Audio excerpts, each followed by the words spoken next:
Good evening. Please be seated. Before I take your questions, I want to talk for a few minutes about the progress we're making on health insurance reform and where it fits into our broader economic strategy. Now, 6 months ago, I took office amid the worst recession in half a century. We were losing an average of 700,000 jobs per month, and our financial system was on the verge of collapse. As a result of the actions we took in those first weeks, we've been able to pull our economy back from the brink. We took steps to stabilize our financial institutions and our housing market. And we passed a Recovery Act that has already saved jobs and created new ones, delivered billions in tax relief to families and small businesses, and extended unemployment insurance and health insurance to those who've been laid off. Of course, we still have a long way to go. And the Recovery Act will continue to save and create more jobs over the next 2 years, just like it was designed to do. I realize this is a little comfort to those Americans who are currently out of work. And I'll be honest with you, new hiring is always one of the last things to bounce back after a recession. And the fact is, even before this crisis hit, we had an economy that was creating a good deal of wealth for those folks at the very top, but not a lot of good-paying jobs for the rest of America. It's an economy that simply wasn't ready to compete in the 21st century, one where we've been slow to invest in clean energy technologies that have created new jobs and industries in other countries, where we've watched our graduation rates lag behind too much of the world, and where we spend much more on health care than any other nation, but aren't any healthier for it. And that's why I've said that even as we rescue this economy from a full-blown crisis, we must rebuild it stronger than before. And health insurance reform is central to that effort. This is not just about the 47 million Americans who don't have any health insurance at all. Reform's about every American who has ever feared that they may lose their coverage if they become too sick, or lose their job, or change their job. It's about every small business that has been forced to lay off employees or cut back on their coverage because it became too expensive. And it's about the fact that the biggest driving force behind our federal deficit is the skyrocketing cost of Medicare and Medicaid. So let me be clear. If we do not control these costs, we will not be able to control our deficit. If we do not reform health care, your premiums and out-of-pocket costs will continue to skyrocket. If we don't act, 14,000 Americans will continue to lose their health insurance every single day. These are the consequences of inaction. These are the stakes of the debate that we're having right now. I realize that with all the charges and criticisms that are being thrown around in Washington, a lot of Americans may be wondering, what's in this for me? How does my family stand to benefit from health insurance reform? So tonight I want to answer those questions, because even though Congress is still working through a few key issues, we already have rough agreement on the following areas. If you have health insurance, the reform we're proposing will provide you with more security and more stability. It will keep government out of healthcare decisions, giving you the option to keep your insurance if you're happy with it. It will prevent insurance companies from dropping your coverage if you get too sick. It will give you the security of knowing that if you lose your job, if you move, or if you change your job, you'll still be able to have coverage. It will limit the amount your insurance company can force you to pay for your medical costs out of your own pocket. And it will cover preventive care like checkups and mammograms that save lives and money. Now, if you don't have health insurance, or you're a small business looking to cover your employees, you'll be able to choose a quality, affordable health plan through a health insurance exchange, a marketplace that promotes choice and competition. And finally, no insurance company will be allowed to deny you coverage because of a pre-existing medical condition. I've also pledged that health insurance reform will not add to our deficit over the next decade, and I mean it. In the past 8 years, we saw the enactment of 2 tax cuts, primarily for the wealthiest Americans, and a Medicare prescription program, none of which were paid for. And that's partly why I inherited a $1.3 trillion deficit. That will not happen with health insurance reform. It will be paid for. Already we've estimated that 2/3 of the cost of reform can be paid for by reallocating money that is simply being wasted in federal health care programs. This includes over $100 billion of unwarranted subsidies that go to insurance companies as part of Medicare, subsidies that do nothing to improve care for our seniors. And I'm pleased that Congress has already embraced these proposals. While they're currently working through proposals to finance the remaining costs, I continue to insist that health reform not be paid for on the backs of middle-class families. In addition to making sure that this plan doesn't add to the deficit in the short term, the bill I sign must also slow the growth of health care costs in the long run. Our proposals would change incentives so that doctors and nurses are free to give patients the best care, just not the most expensive care. That's why the nation's largest organizations representing doctors and nurses have embraced our plan. We also want to create an independent group of doctors and medical experts who are empowered to eliminate waste and inefficiency in Medicare on an annual basis, a proposal that could save even more money and ensure long-term financial health for Medicare. Overall, our proposals will improve the quality of care for our seniors and save them thousands of dollars on prescription drugs, which is why the AARP has endorsed our reform efforts. Not all of the cost savings measures I just mentioned were contained in Congress's draft legislation, but we're now seeing broad agreement thanks to the work that has been done over the last few days. So even though we still have a few issues to work out, what's remarkable at this point is not how far we have left to go, it's how far we've already come. I understand how easy it is for this town to become consumed in the game of politics, to turn every issue into a running tally of who's up and who's down. I've heard that one Republican strategist told his party that even though they may want to compromise, it's better politics to go for the kill. Another Republican senator that defeating health care reform is about breaking me. So let me be clear. This isn't about me. I have great health insurance, and so does every member of Congress. This debate is about the letters I read when I sit in the Oval Office every day and the stories I hear at town hall meetings. This is about the woman in Colorado who paid $700 a month to her insurance company only to find out that they wouldn't pay a dime for her cancer treatment, who had to use up her retirement funds to save her own life. This is about the middle-class college graduate from Maryland whose health insurance expired when he changed jobs and woke up from the emergency surgery that he required with $10,000 worth of debt. This is about every family, every business, and every taxpayer who continues to shoulder the burden of a problem that Washington has failed to solve for decades. This debate is not a game for these Americans, and they can't afford to wait any longer for reform. They're counting on us to get this done. They're looking to us for leadership, and we can't let them down. We will pass reform that lowers cost, promotes choice, and provides coverage that every American can count on, and we will do it this year. With that, I'll take your questions, and we are going to start off with Ben Feller at Associated Press. Thank you, Mr. President. Congress, as you alluded to, is trying to figure out how to pay for all of this reform. Have you told House and Senate leaders which of their ideas are acceptable to you? If so, are you willing to share that stand of yours with the American people?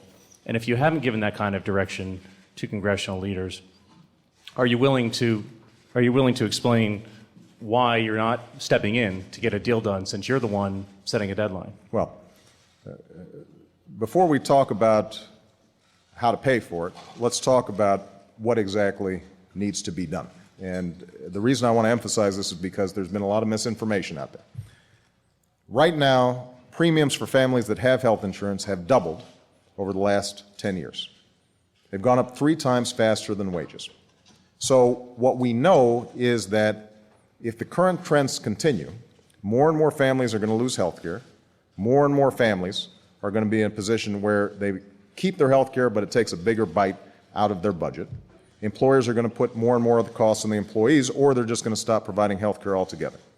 We also know that with health care inflation on the curve that it's on, we are guaranteed to see Medicare and Medicaid basically break the federal budget. And we know that we're spending, on average, we here in the United States are spending about $6,000 more than other advanced countries where they're just as healthy. And I've said this before, if you found out that your neighbor had gotten the same car for $6,000 less, you'd want to figure out how to get that deal. And that's what reform's all about. How can we make sure that we are getting the best bang for our health care dollar? Now, what we did very early on was say 2/3 of the costs of health care reform, which includes providing coverage for people who don't have it, making it more affordable for folks who do, and making sure that we're, over the long term, creating the kinds of systems where prevention and wellness and information technologies make the system more efficient, that the entire cost of that has to be paid for, and it's got to be deficit neutral. And we identified 2/3 of those costs to be paid for by tax dollars that are already being spent right now. So taxpayers are already putting this money into the kitty. The problem is they're not getting a good deal for the money they're spending. That takes care of about 2/3 of the costs. The remaining 1/3 is what the argument has been about of late. What I've said is that there may be a number of different ways to raise money. I put forward what I thought was the best proposal, which was to limit the deductions, the itemized deductions, for the wealthiest Americans. People like myself could take the same percentage deduction that middle-class families do, and that would raise sufficient funds for that final 1/3. Now, so far, we haven't seen any of the bills adopt that. There are other ideas that are out there. I continue to think my idea is the best one, but I'm not foreclosing some of these other ideas as the committees are working them through.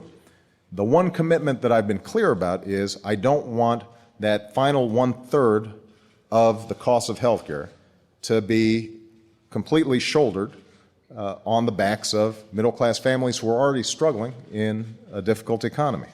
And so if I see a proposal that is primarily funded through taxing middle-class families, I'm going to be opposed to that because I think there are better ideas to do it. Now, I have not yet seen what the Senate Finance Committee is producing. They've got a number of ideas, but we haven't seen a final draft. The House suggested a surcharge on wealthy Americans, and my understanding, although I haven't seen the final versions, is that there's been talk about making that basically only apply to families whose joint income is $1 million. To me, that meets my principle that it's not being shouldered by families who are already having a tough time. But what I want to do is to see what emerges from these committees, continuing to work to find more savings, because I actually think that it's possible for us to fund even more of this process through identifying waste in the system, try to narrow as much as possible the new revenue that's needed on the front end, and then see how we can piece this thing together in a way that's acceptable to both Democrats and I hope some Republicans. Your job to get a deal done? Absolutely, it's my job. I'm the president, and I think this has to get done. Just a broader point. If somebody told you that there is a plan out there that is guaranteed to double your health care costs over the next 10 years, that's guaranteed to result in more Americans losing their health care, and that is by far the biggest contributor to our federal deficit, I think most people would be opposed to that. Well, that's the status quo. That's what we have right now. So if we don't change, we can't expect a different result. And that's why I think this is so important, not only for those families out there who are struggling and who need some protection from abuses in the insurance industry or need some protection from skyrocketing costs, but it's also important for our economy. And by the way, it's important for families' wages and incomes. One of the things that doesn't get talked about is the fact that when premiums are going up and the costs to employers are going up, that's money that could be going into people's wages and incomes. And over the last decade, we basically saw middle-class families, their incomes and wages flatlined. Part of the reason is because healthcare costs are gobbling that up. And that's why I say if we can, even if we don't reduce our healthcare costs by the $6,000 that we're paying more than any other country on earth, if we just reduced it by $2,000 or $3,000, that would mean money in people's pockets. And that's possible to do, but we're going to have to make some changes. We've got to change how healthcare is delivered to the healthcare delivery system works. so that doctors are being paid for the quality of care and not the quantity of care. We've got to make information technology more effective. We've got to have the medical system work in teams so that people don't go through 5 different tests. Those are all critical to do, and we can do them. Now, I understand that people are feeling uncertain about this. They feel anxious, partly because we've just become so cynical about what government can accomplish that people's attitudes are, even though I don't like this devil, at least I know it, and I like that more than the devil I don't know. So folks are skeptical. And that is entirely legitimate because they haven't seen a lot of laws coming out of Washington lately that help them. But my hope is, and I'm confident that when people look at the costs of doing nothing, they're going to say, we can make this happen. We've made big changes before that end up resulting in a better life for the American people. So, David Alexander, Reuters. Thank you, Mr. President. You've been pushing Congress to pass health care reform by August. Why the rush? Are you worried that if you don't, there's a delay until the fall, the whole effort will collapse? Couple of points. Number one, I'm rushed because I get letters every day from families that are being clobbered by health care costs. And they ask me, can you help? So I've got a middle-aged couple that will write me and they say, our daughter just found out she's got leukemia, and if I don't do something soon, we just either are going to go bankrupt or we're not going to be able to provide our daughter with the care that she needs. And in a country like ours, that's not right. So that's part of my rush.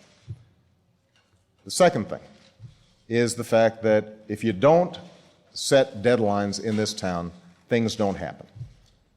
The default position is inertia, because doing something always creates some people who are unhappy. There's always going to be some interest out there that decides, you know what, the status quo is working for me a little bit better. And the fact that we have made so much progress, where we've got doctors, nurses, hospitals, even the pharmaceutical industry, AARP, saying that this makes sense to do, I think means that the stars are aligned and we need to take advantage of that. Now, I do think it's important to get this right. And if, at the end of the day, I do not yet see that we have it right, then I'm not going to sign a bill that, for example, adds to our deficit. I won't sign a bill that doesn't reduce health care inflation so that families as well as government are saving money. I'm not going to sign a bill that I don't think will work. And my measure of whether things work or not are listening to the American people, but also listening to healthcare experts who have shown that in some communities, healthcare is cheaper and delivers a better result. I think we can achieve that. So I'm confident that if we just keep at it, we keep working, we're diligent, we're honest, if we take criticisms that are out there and modify whatever plans are already working through Congress so that it meets those concerns and those criticisms, that we can arrive at a bill that is going to improve the lives of the American people. And I'll give you one specific example. I think that there was legitimate concern that we had not incorporated all of the measures that could reduce healthcare inflation over the long term in some of the versions of healthcare reform that were coming out of the committee.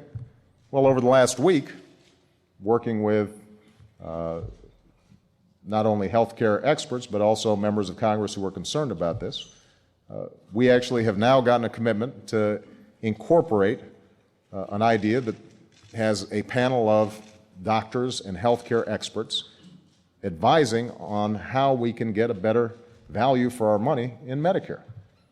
And every expert out there says this can be a valuable tool to start reducing inflation over the long term. So, can I say this, though? If we hadn't had any kind of deadline, that change probably would have never surfaced until who knows when.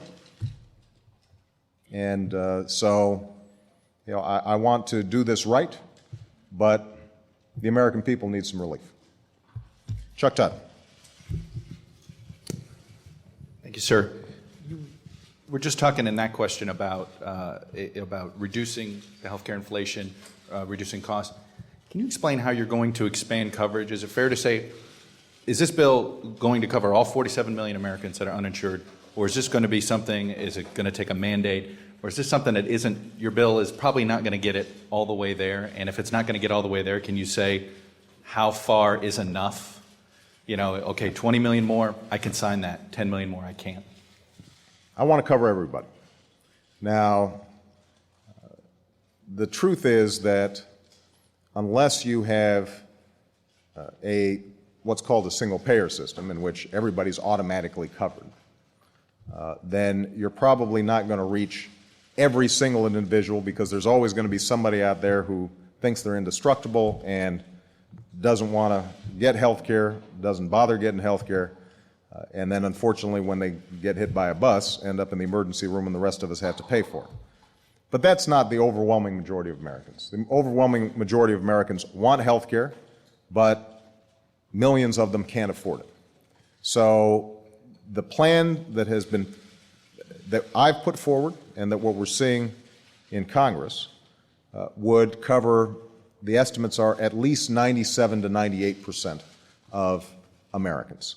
There might still be people left out there who, even though there's an individual mandate, even though they are required to purchase health insurance, might still not get it, or despite a lot of subsidies, are still in such dire straits that it's still hard for them to afford it, and we may end up giving them some sort of hardship exemption. But I'm sorry, go ahead. So I think that the basic idea should be that in this country, if you want health care, you should be able to get affordable health care. And given the waste that's already in the system right now, if we just redesign certain elements of health care, then we can pay for that. We can pay for it in the short term, but we can also pay for it in the long term. And in fact, there's going to be a whole lot of savings that we obtain from that because, for example, the average American family is paying thousands of dollars in hidden costs in their insurance premiums to pay for what's called uncompensated care. People who show up at the emergency room because they don't have a primary care physician. If we can get those people insured, and instead of having a foot amputation because of advanced diabetes, they're getting a nutritionist who's working with them to make sure that they are keeping their diet where it needs to be. That's going to save us all money in the long term. Back to the politics of it. You mentioned 2 Republicans in your opening statement, but you have 60 Democratic seats, a healthy majority in the House. Right. If you don't get this, isn't this a fight inside the Democratic Party, and that Republicans really aren't playing? You can't really blame the Republicans for this one? Well, first of all, you haven't seen me out there blaming the Republicans. I've been a little frustrated by some of the misinformation that's been coming out of the Republicans, but that has to do with, as you pointed out, politics. If you've got somebody out there saying, not that, let's get the best bill possible, but instead says, let's try to beat this so we can gain political advantage, well, that's not, I think, what the American people expect. I am very appreciative that people like Chuck Grassley on the Finance Committee in the Senate, people like Mike Enzi, people like Olympia Snowe, have been serious in engaging Democrats in trying to figure out how do we actually get a system that works. And even in those committees where you didn't see Republican votes, we've seen Republican ideas. So, for example, in the Health Committee in the Senate, 160 Republican amendments were adopted into that bill because they've got good ideas to contribute. So the politics may dictate that they don't vote for health care reform because they think, it'll make Obama more vulnerable.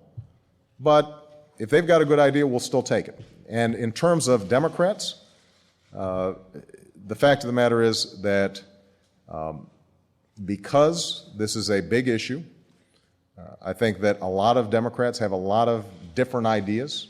Some of them have to do with regional disparities. For example, you've got some Democrats who are concerned that the Medicare reimbursement rates in their communities are too low, and so they'd like to see the bill incorporate higher rates for doctors and providers in rural communities to incentivize good care in those communities. That's a legitimate concern. But the minute you bring up that concern, then that adds money, which means that we then have to find additional dollars. So this is part of just the normal give and take of the legislative process. I'm confident at the end we're going to have a bill that Democrats and some Republicans support. Jake. Thank you, Mr. President. You said earlier that you wanted to tell the American people what's in it for them, how will their family benefit from health care reform. But experts say that in addition to the benefits that you're pushing, there is going to have to be some sacrifice in order for there to be true cost-cutting measures, such as Americans giving up tests, referrals, choice, end-of-life care. When you describe health care reform, you don't, understandably, you don't talk about the sacrifices that Americans might have to make. Do you accept the premise that other than some tax increases on the wealthiest Americans, the American people are going to have to give anything up in order for this to happen? They're going to have to give up paying for things that don't make them healthier. And speaking as an American, I think that's the kind of change you want. Look, if right now hospitals and doctors aren't coordinating enough to have you just take one test when you come in because of an illness, but instead have you take one test, then you go to another specialist, you take a second test, then you go to another specialist, you take a third test, and nobody's bothering to send the first test that you took, same test, to the next doctors, you're wasting money. You may not see it because if you have health insurance right now, it's just being sent to the insurance company, but that's raising your premiums. It's raising everybody's premiums. And that money, one way or another, is coming out of your pocket. Although we are also subsidizing some of that because there are tax breaks for health care. So not only is it costing you money in terms of higher premiums, it's also costing you as a taxpayer. Now, I want to change that. Every American should want to change that. Why would we want to pay for things that don't work, that aren't making us healthier?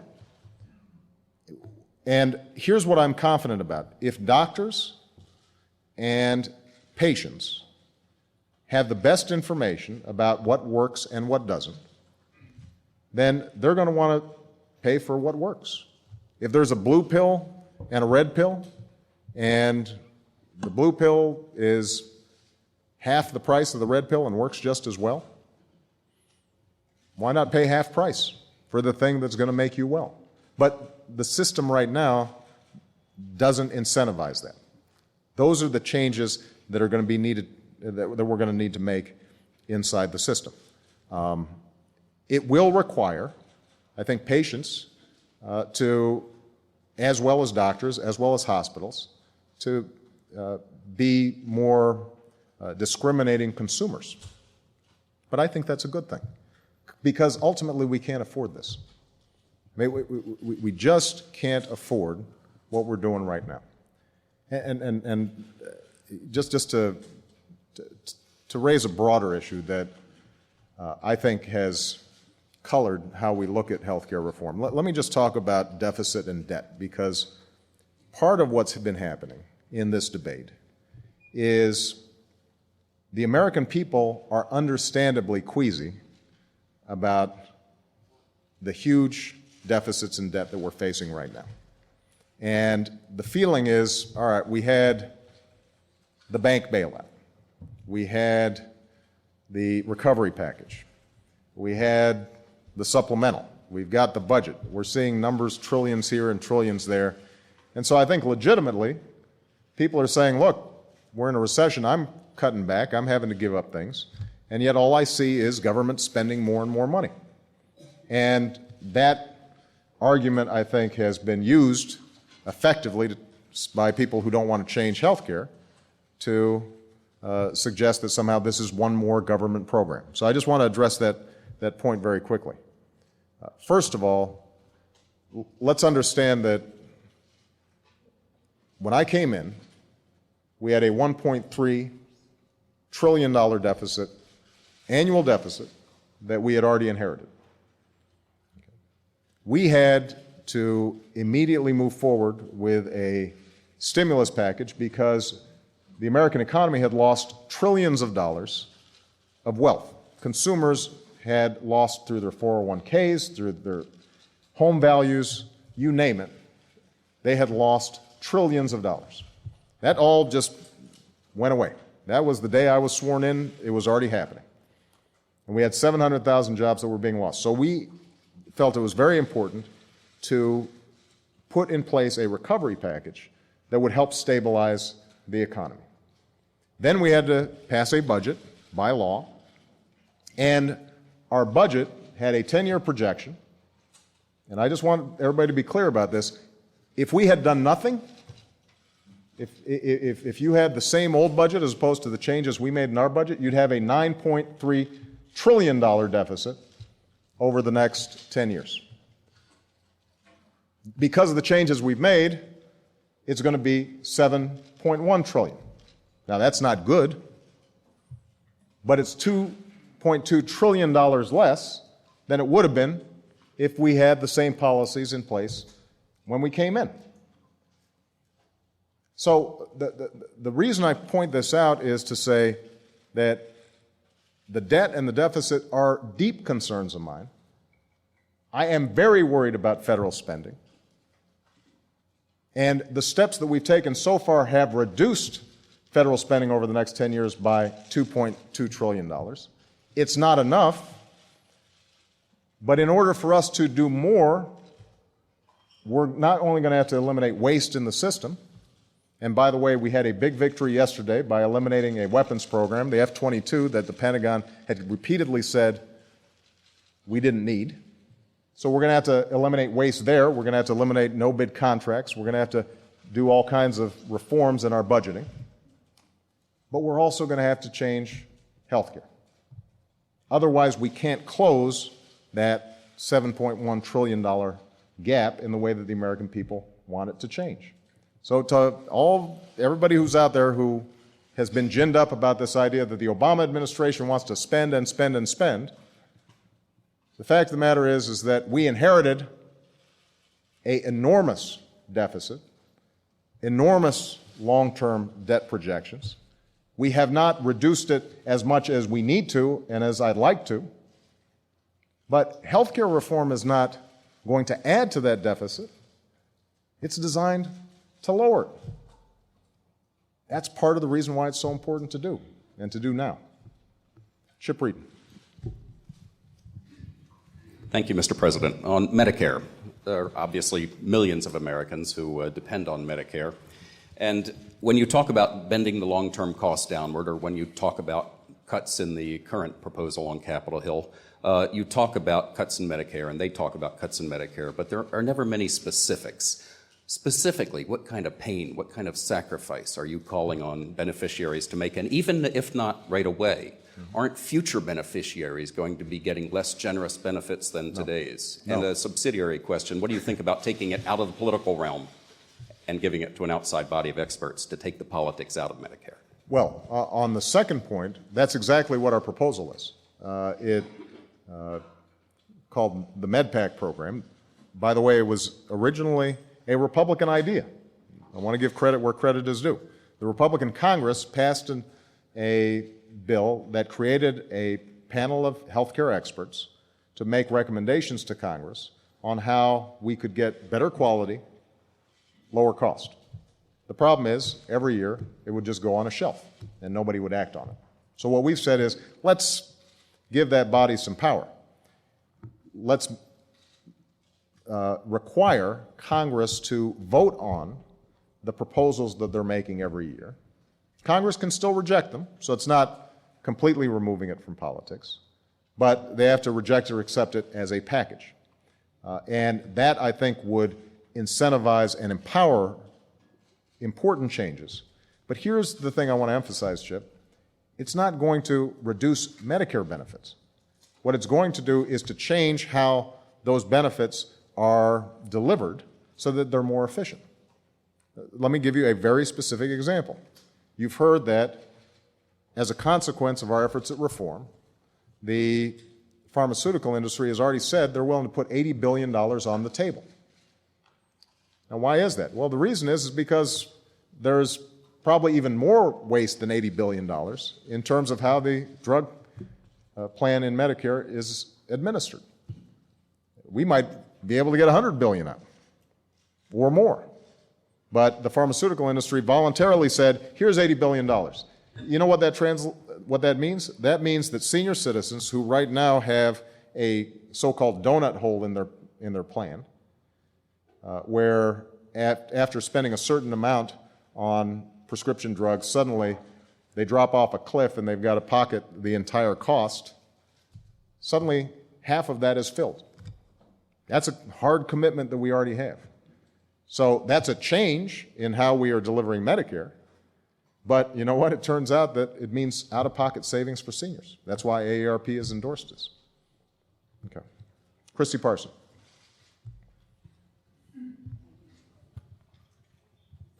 And you promised that health care negotiations would take place on C-SPAN, and that hasn't happened.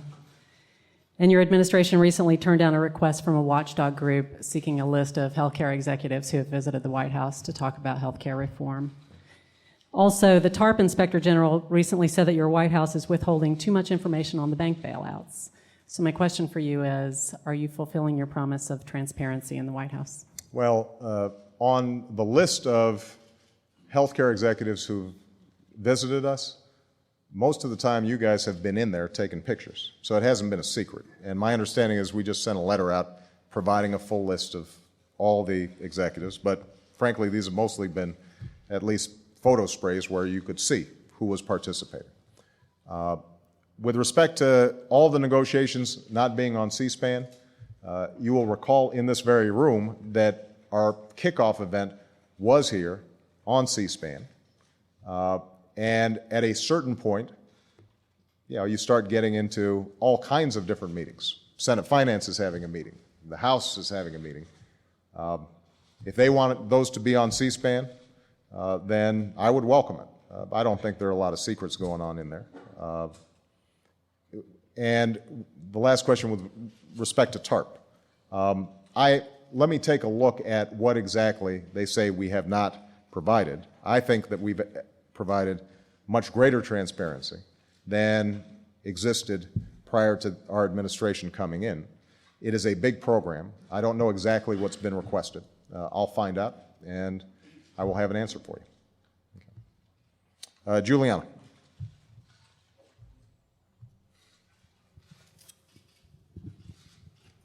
Thank you, Mr. President. You've said the recent bank profits indicate that there's been no sense of remorse on Wall Street for risky behavior, that we haven't seen a change in culture there. Do you think that your administration needs to be taking a harder line with Wall Street? And also, would you consider going a step further than your regulatory reform proposals and supporting a fee on risky activities that go beyond traditional lending?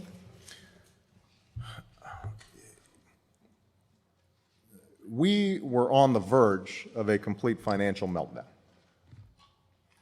And the reason was because Wall Street took extraordinary risks with other people's money. They were peddling loans that they knew could never be paid back. They were flipping those loans and leveraging those loans, and higher and higher mountains of debt were being built on loans that were fundamentally unsound. And all of us now are paying the price. Now, I believe it was the right thing to do. As unpopular as it was the right thing for us to do, to step in to make sure that the financial system did not collapse, because things would be even worse today had those steps not been taken. It originated under the Bush administration. We continued it because, whether you're on the left or the right, if you talk to economists, they said that this could have the kinds of consequences that would drop us into a deep depression and not simply a very severe recession. Now, one of the success stories of the past 6 months is that we really have seen a stabilization in the financial system. It's not where it needs to be, but people are no longer talking about the financial system falling off a cliff. We've stepped away from the brink. And that's important because what it means is there are a lot of companies right now that can go into the marketplace and borrow money to fund inventory, fund payroll, and that will help the economy grow as a whole. The problem is now that the financial system has bounced back, what you're seeing is that banks are starting to make profits again. Some of them have paid back the TARP money that they received, the bank bailout money that they received, and we expect more of them to pay this back. That's a good thing. And we also think it's a good thing that they're profitable again, because if they're profitable, that means that they have reserves in place and they can lend. And this is America, so if you're profitable in the free market system, then you benefit. But what we haven't seen, I think, is the kind of change in behavior and practices on Wall Street that would ensure that we don't find ourselves in a fix again where we've got to bail out these folks and while they're taking huge risks and taking huge bonuses. So what do I think we need to do? We've got to pass financial regulatory reform. And this is an example of where folks say, well, should the Obama administration be taken on too much? The fact of the matter is that if we don't pass financial regulatory reform, then banks are going to go back to the same things that they were doing before. In some ways, it could be worse because now they know that the federal government may think that they're too big to fail, and so if they're unconstrained, they could take even more risks. And so there are a number of elements of financial regulatory reform. With respect to compensation, I'd like to think that people would feel a little remorse and feel embarrassed and would not get $1 million or multi-million-dollar bonuses. But if shame does not work, then I think one proposal that I put forward is to make sure that at least shareholders of these companies know what their executives are being compensated, and that may force some reductions.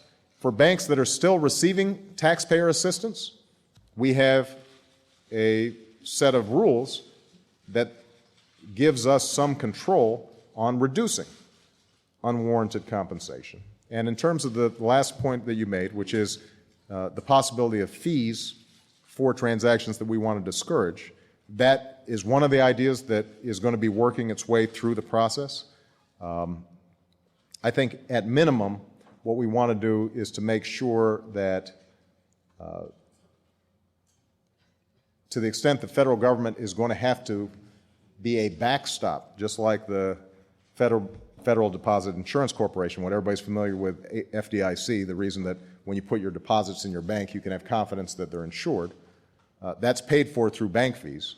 We may need to make sure that there is a similar mechanism in place for some of these other far-out transactions.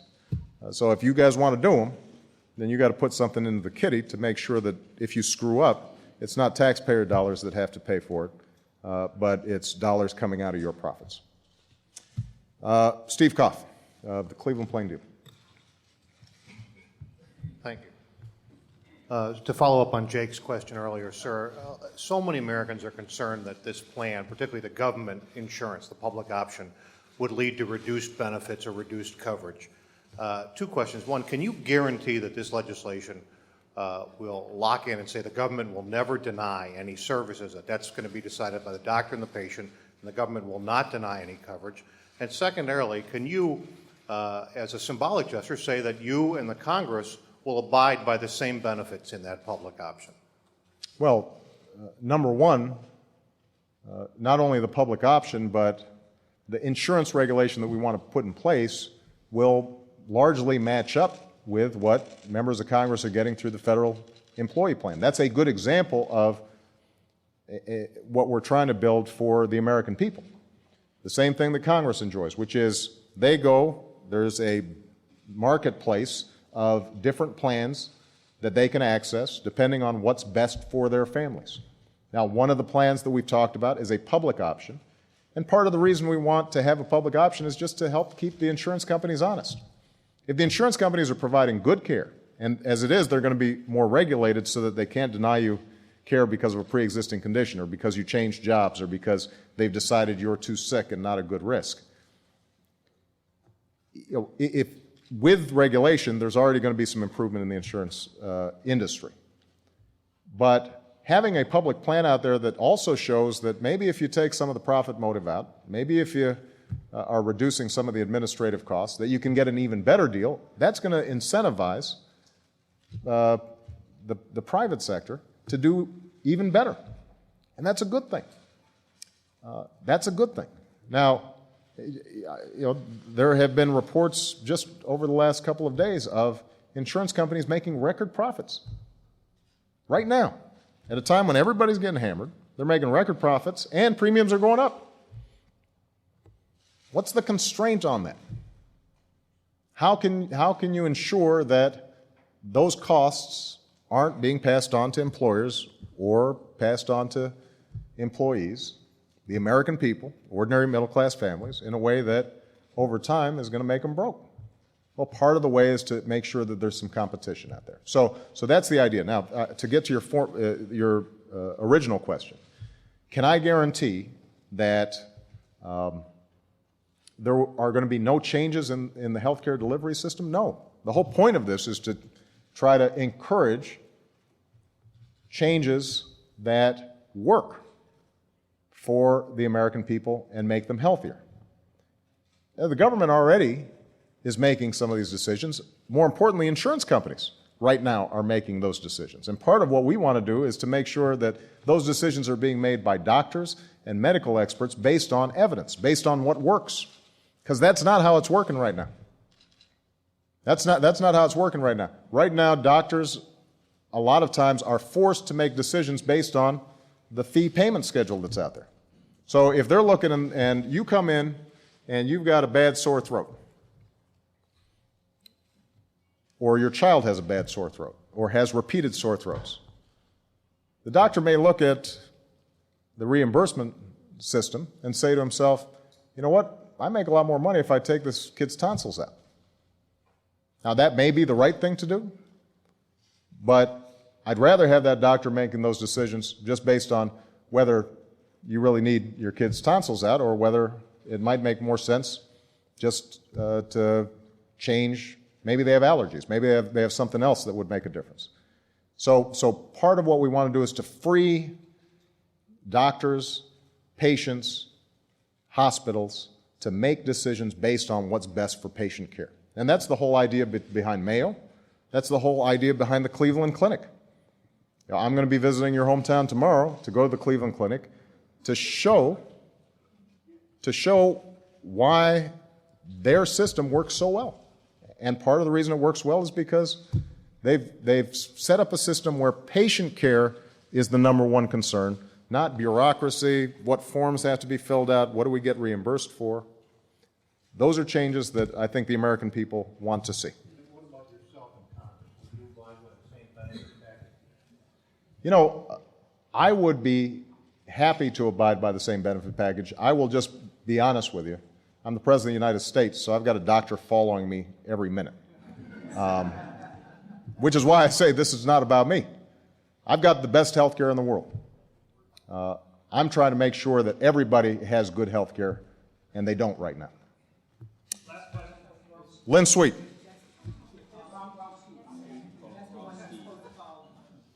Oh. Well, I said Steve Koff, but he just stood up, huh? Well, that's not fair. Shame on you. All right, get in there real quick, Steve. Cleveland connection, so I appreciate that. You cited the Mayo Clinic and the Cleveland Clinics as models for the delivery of health care in the past.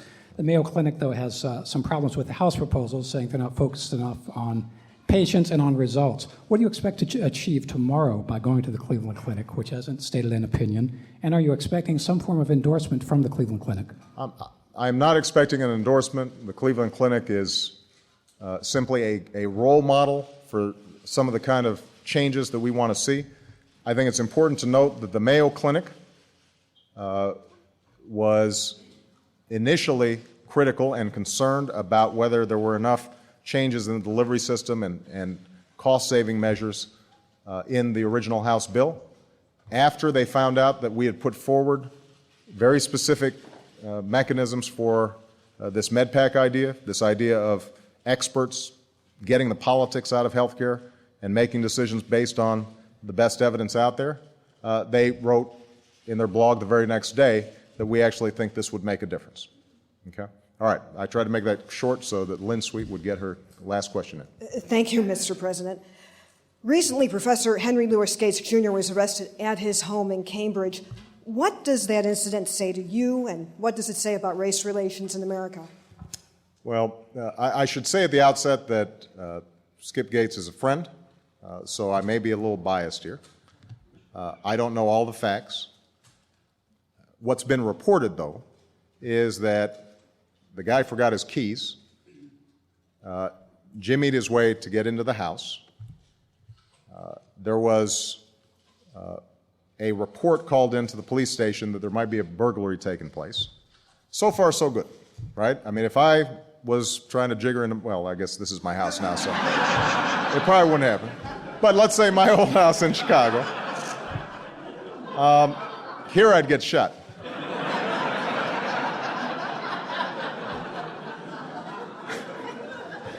But so far, so good. They're reporting. The police are doing what they should. There's a call. They go investigate what happens.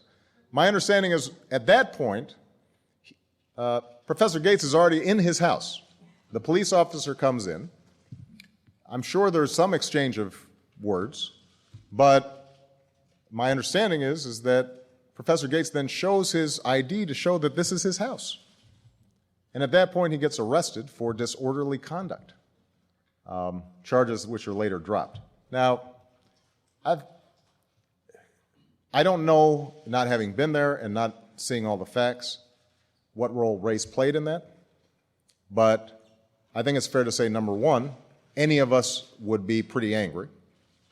Number two, that the Cambridge police acted stupidly in arresting somebody when there was already proof that they were in their own home. And number three, what I think we know separate and apart from this incident is that there is a long history in this country of African Americans and Latinos being stopped by law enforcement disproportionately. And that's just a fact. As you know, Lynn, when I was in the state legislature in Illinois, we worked on a racial profiling bill because there was indisputable evidence that blacks and Hispanics were being stopped disproportionately. And that is a sign, an example of how, race remains a factor in the society. That doesn't lessen the incredible progress that has been made. I am standing here as testimony to the progress that's been made. And yet, the fact of the matter is that this still haunts us. And even when there are honest misunderstandings, the fact that blacks and Hispanics are picked up more frequently and oftentimes for no cause casts suspicion even when there is good cause.